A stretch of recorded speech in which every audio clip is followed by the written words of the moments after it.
Millionaire panics without a lawyer in court, until the brilliant son of his nanny steps up.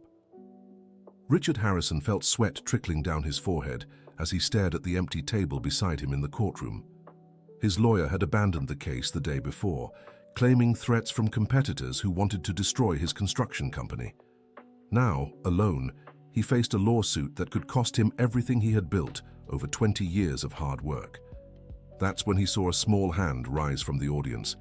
He turned and met the determined gaze of Tyler, the 15-year-old son of Mrs. Betty, the nanny who had cared for his home for over a decade. "Your Honor, may I speak?" the teenager said, standing with a poise that even impressed the judge. "Young man, this is a courtroom, not a classroom," replied Judge Blackwell sternly. "I know, Your Honor, but I understand this case better than anyone here, and I know Mr. Richard is being falsely accused." The room fell silent. Richard glanced at Mrs. Betty, who sat pale with embarrassment in the second row. The 52-year-old woman tried to pull her son back into his seat, but Tyler stood firm. "How dare you?" shouted Mr. Stevens, the opposing lawyer. "This kid doesn't even have a degree." Tyler walked to the defense table and pulled some papers from a worn-out folder he carried. With precise movements, he organized the documents and addressed the judge. "Your Honor, I request permission to present a petition I drafted last night. Mr. Richard is the victim of a setup that can be proven through inconsistencies in the contracts submitted by the prosecution." The judge took the papers, and his expression changed as he read. The petition was flawless, with accurate citations and solid arguments. "Where did you learn to write like this?" Judge Blackwell asked, intrigued. "From Mr. Richard's books, Your Honor. I spend late nights studying in his library while my mother works." Richard felt a chill. Had the boy been observing his business all this time? Mrs. Betty lowered her head, embarrassed. She knew about her son's habit, but never imagined it would go this far. "This court does not tolerate games," said Mr. Stevens, though his shaky voice betrayed his nerves. "It's not a game," Tyler replied with a confidence that stunned everyone. "I can prove the documents you submitted have altered dates and forged signatures. Dear listener, if you're enjoying the story, don't forget to like and subscribe to the channel. It helps us a lot as we're just starting out." Now, back to the story. The judge decided to give the teenager a chance, appointing him as an informal consultant under supervision. During the first recess, Richard pulled Tyler aside. "How do you know so much about my contracts?" "Mr. Richard, every time my mum cleans your office, I help. I saw documents that didn't match what's being claimed here. You're being deceived by someone very close to you." "What do you mean?" "Someone inside your company leaked false information to your competitors. I have proof." Richard felt the ground drop beneath him. For years, he had blindly trusted his team. The possibility of betrayal left him shaken. "Why didn't you tell me sooner?" "Because," Tyler hesitated, "because my mom always told me not to interfere in your business. She's afraid of losing her job." Mrs. Betty approached, her eyes red with worry. "Tyler, for heaven's sake, stop this. You don't know what you're getting into." "Mom, he needs our help and I can help." "How? You're just a child." "I'm not a child, Mom. I'm 15 and I know what I'm doing." Richard watched the argument between mother and son, seeing their family's reality for the first time. Mrs. Betty had raised Tyler on her own after her husband abandoned them when the boy was just 5 years old. She worked 16 hours a day to support her son and still found the energy to care for Richard's home with dedication. "Mrs. Betty, let the boy try. I have nothing left to lose." "Mr. Richard, you don't understand. If something goes wrong, they'll blame my son, and I can't lose him too." The pain in the woman's voice struck Richard deeply. She wasn't just worried about her job. She was afraid for the safety of the only thing she had left in this world. When they returned to the courtroom, Tyler presented evidence that left everyone stunned. He had discovered that 3 key contracts used in the prosecution's case had been signed on dates when Richard was hospitalized, recovering from surgery. "How did you know I was in the hospital?" Richard whispered. "My mother cried for 3 days straight. She said she was afraid of losing you because you were a better father to me than my own." Richard felt a lump in his throat. He had never realized how his relationship with Tyler had grown over the years.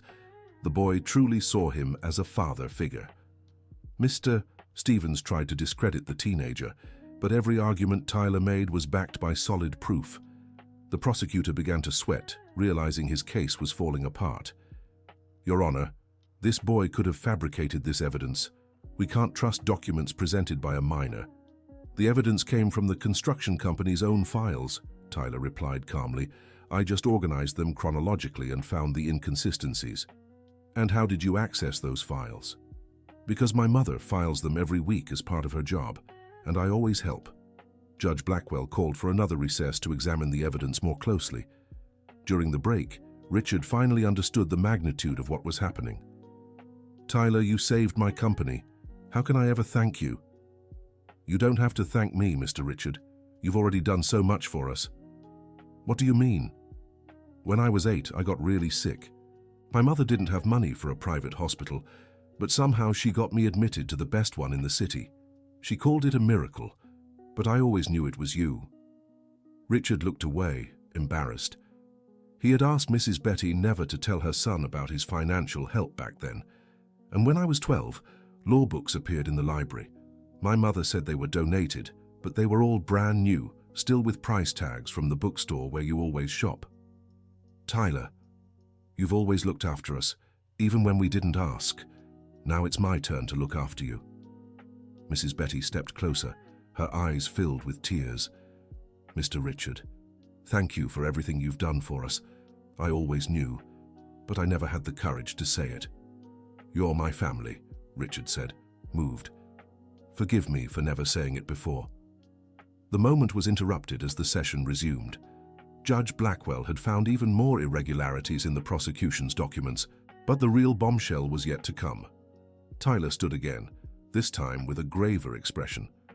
"Your Honor, I'd like to call a witness who can clarify this entire case." "What witness?" "Mr. Michael Stevens, brother of the prosecution's attorney and former employee of Mr. Richard's construction company." The room erupted in murmurs. Mr. Stevens turned pale. "This is absurd. My brother has nothing to do with this case." "He does," Tyler said calmly. "He was fired from Mr. Richard's company 2 years ago for document forgery, and now he works for the construction firm trying to buy Mr. Richard's company at a low price." Richard stared at Mr. Stevens was surprised. He had completely forgotten about that connection. "How did you find this out?" asked Judge Blackwell. "My mother always said I should pay attention to the people around me. When I saw the lawyer's last name, I remembered the employee who was fired. I spent the whole week investigating." "Investigating how?" "By asking other employees, checking public records online, comparing event dates. It's not hard when you know where to look." Mr. Stevens tried to defend himself, but Tyler had all the information organized flawlessly. The teenager had uncovered the entire conspiracy through simple but meticulous investigation. "Mr. Harrison," said Tyler, turning to his protector, "you have enemies, but you also have friends. The entire cleaning crew in your building knew something was wrong. They saw strange meetings, documents being copied, suspicious conversations, but no one knew how to warn you. Why didn't anyone tell me?" "Because they're afraid of losing their jobs. They're simple people like us, but when they found out I was helping you, they all shared information." Richard realized he had been living in a bubble, surrounded by employees who respected him but didn't feel comfortable getting close. Only Mrs. Betty and Tyler had the courage to tell him the truth. Dear listener, if you're enjoying the story, don't forget to like and especially subscribe to the channel. It helps us a lot as we're just starting out. Now, continuing. The hearing was adjourned to investigate the new evidence. Over the following days, Richard spent more time at home, truly observing how Mrs. Betty and Tyler lived. They stayed in a small maid's quarters at the back of the mansion, but they had turned the space into a cozy home. Tyler studied at a makeshift desk with books stacked to the ceiling. Mrs. Betty sewed clothes for extra money in her free time, trying to save for her son's future. "Why have you never asked me for anything?" Richard asked during dinner. "Because you've already given us more than we could dream of," replied Mrs. Betty. "A roof over our heads, honest work, and you've treated my son like family. But you deserve more. Tyler is brilliant. He could be studying at the best school in the city. "Mr. Harrison," said Tyler, "I study where I can. Books don't care if I'm at an expensive school or at the kitchen table. What matters is what you do with the knowledge." Richard was impressed by the teenager's maturity. At 15, Tyler already showed wisdom many adults lacked. The following week, the case took an unexpected turn. A man appeared in court, introducing himself as Anthony Wilson, Tyler's father. "I've come to claim my son," said the man, around 40 years old, wearing a well-tailored suit. Mrs. Betty went pale. Tyler tensed but showed no fear. "You left us 10 years ago," the teenager said calmly. "What do you want now?" "I heard you've become a famous lawyer. I want my share." "Your share of what?" "I'm your father. I have rights." Richard watched the scene with growing outrage. The man had clearly only shown up for financial gain. "Anthony, leave," said Mrs. Betty, with a firmness Richard had never seen in her. "Betty, you can't keep me from seeing my son." "You're not his father," Richard interrupted. "A father is someone who raises, cares, and is present. You're just a stranger who showed up after the hard work was done. And who are you to talk? Just because you have money, you think you can buy a family." The accusation hit Richard hard. Was it true? Had he bought Tyler and Mrs. Betty's affection with his generosity? "Mr. Harrison," said Tyler, noticing the doubt in his protector's eyes. "You didn't buy our family, you became our family. There's a difference." "What difference?" asked Anthony with sarcasm. "Mr. Richard was there when I broke my arm at 8 years old. He carried me to the hospital in his arms. You didn't even know I got hurt." "Tyler, Mr. Richard came to my middle school graduation. He was prouder than any father. You don't even know what school I go to." "But I'm your blood father." "Blood doesn't make family," said Tyler with a determination that stunned everyone present. "Love makes family. Care makes family. Being there makes family." Anthony tried to argue, but realized he had lost any chance of convincing his son. He left the courtroom muttering empty threats. "I'm sorry about that," Mrs. Betty said to Richard. "I never imagined he'd come back." "Don't apologize. Tyler is right. We are family, and families protect each other." The trial resumed with new evidence presented by Tyler. The teenager had managed to convince Michael Stevens, the former employee, to confess to the scheme in exchange for immunity. The confession revealed a far wider conspiracy than Richard had imagined. 3 competing companies had joined forces to destroy his reputation and force the sale of his construction firm for a price far below its real value. "How did you find our weak points?" Richard asked Michael Stevens. "It wasn't hard. You trust people too much. You leave important documents out in the open, don't check who has access to your files, and never imagined anyone would betray you." "And I was right to trust," said Richard. "The people who truly matter never betrayed me." He looked at Mrs. Betty and Tyler, who smiled back at him, moved. Judge Blackwell was impressed by how the case unfolded. In his 20-year career, he had never seen such a well-structured defense, especially from a self-taught teenager. "Tyler, where do you plan to study law?" the judge asked. "I don't know if I can, Your Honor. We can't afford college. I have connections at several universities. Your performance here is worth more than any entrance exam." Richard felt a mix of pride and sadness. Pride for the recognition Tyler was receiving. Sadness because only now did he realize how selfish he'd been in not actively thinking about the boy's future. "Tyler will study at the best university in the country," said Richard, "and I'll cover all the costs." "Mr. Richard, I can't accept that," the teenager protested. "Of course you can. It's the least I can do after everything you've done for me. I didn't do it out of obligation or expecting a reward. I did it because you matter to me." Richard hugged Tyler with tears in his eyes. He finally understood that winning the case was just the beginning. He had discovered what truly mattered in life. The verdict was announced a week later. Richard was cleared of all charges, and the conspiring companies were ordered to pay heavy fines. But the real victory had happened much earlier, the moment 3 people realized they were a family. Dear listener, if you're enjoying the story, don't forget to like and especially subscribe to the channel. It helps us a lot as we're just starting out. Now, continuing. After the trial, Richard made decisions that completely changed his life. He promoted Mrs. Betty to general manager of his household with a fair salary and a share in the company's profits.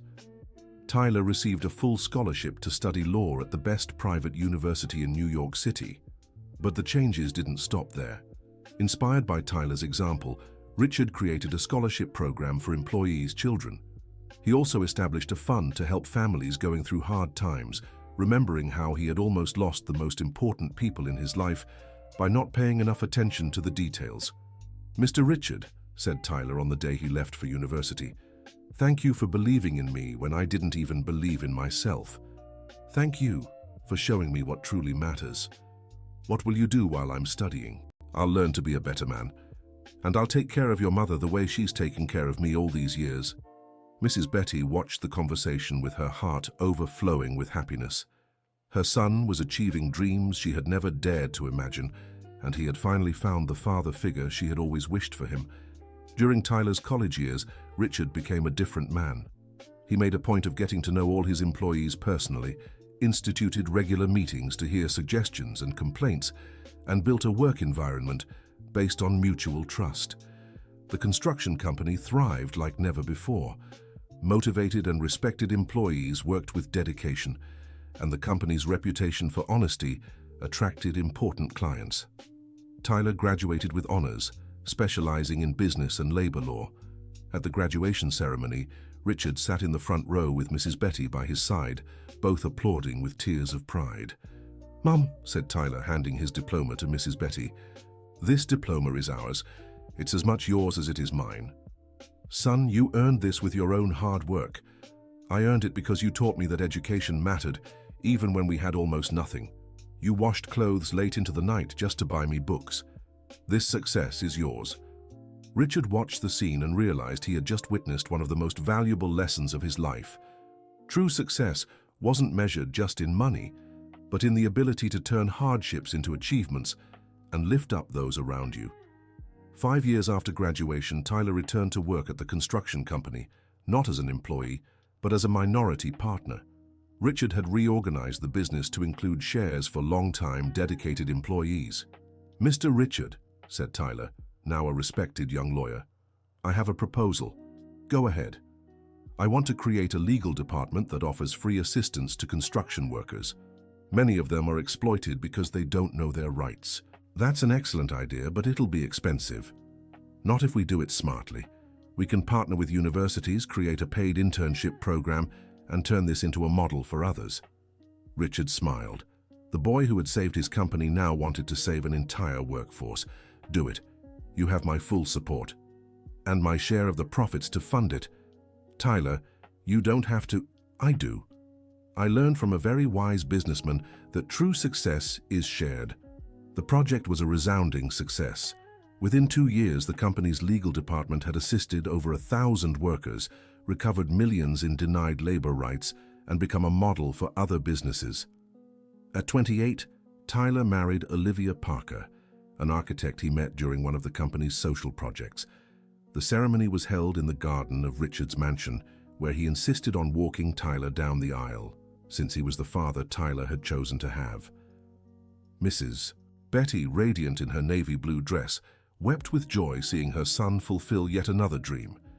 At 58, she had become a respected executive, attended business courses, and planned to open her own corporate consulting firm.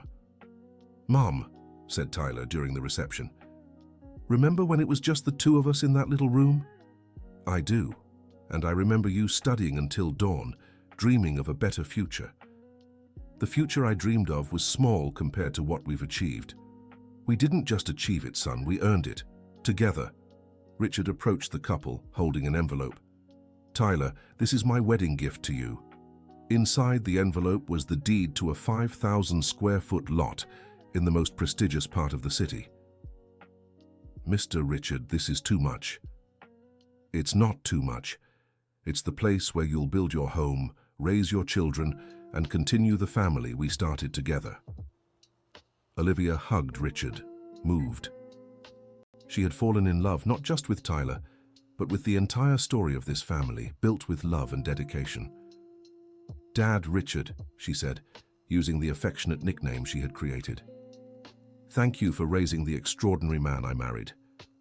I didn't raise anything. I just recognized what was already there. 2 years later, Ethan was born, Richard and Mrs. Betty's first grandchild. The baby brought renewed joy to the whole family. Richard, now 62, discovered the happiness of being a grandfather. "Betty," he said as they watched Tyler playing with their son in the garden, "thank you." "For what, Richard?" "For raising the son I always wanted, for teaching me what a real family is, for turning my house into a home. Richard, you saved us when we needed it most. We should be the ones thanking you. You saved me when I didn't even know I needed saving." They fell silent, watching 3 generations playing together in the garden that had become the setting for so many precious memories. Ethan grew up hearing stories about the day his father saved his grandfather in court. To him, it was natural to have 2 grandfathers who loved each other like father and son, and a grandmother who was both a mother, an executive, and the wisest person he knew. When Ethan turned 5, Tyler finally told his son the full story of how he met Richard. "Daddy, you were so brave," the boy said. "I wasn't brave, Ethan. I was just a boy who wanted to help someone I loved." "It's the same thing." "Maybe it is." Richard, now grey-haired but still active in the company, watched the conversation with a smile. He had lived to see the circle complete. From a lonely, distrustful man, he had become the patriarch of a family bound by love, not blood. "Grandpa Richard," Ethan said, "will you teach me how to be a businessman?" "I'll teach you something more important, Ethan. I'll teach you how to be a good person. The rest comes naturally." The lesson echoed through the generations. Ethan grew up understanding that true success wasn't just about building buildings, but about building relationships. Not just about accumulating wealth, but about sharing wisdom. Not just about winning, but about lifting up those around you. Years later, when Richard had retired and spent his days playing with his grandchildren, he reflected on that crucial day in court. If Tyler hadn't found the courage to stand up, the course of their lives would have been entirely different. "Betty," he said during a Sunday lunch, "do you believe in fate?" "I believe some people are born to find each other," she replied. "The 3 of us were always a family. It just took us a while to realize it." "A while?" Tyler laughed. "It took me 15 years to find the courage to speak to you like a son. And it took me even longer to understand that you 2 were all I needed in life." Ethan and his younger sister, Emma, listened curiously. To them, Grandpa Richard had always been family. It was impossible to imagine a world where they weren't all together. "Grandpa," Emma said, "tell the court story again." "Again?" Richard laughed. "It's my favorite story." "Why?" "Because that's when our family truly began." Richard looked around the table, seeing faces he loved unconditionally. Mrs. Betty, now an elegant 65-year-old woman, was still the foundation that held everyone together.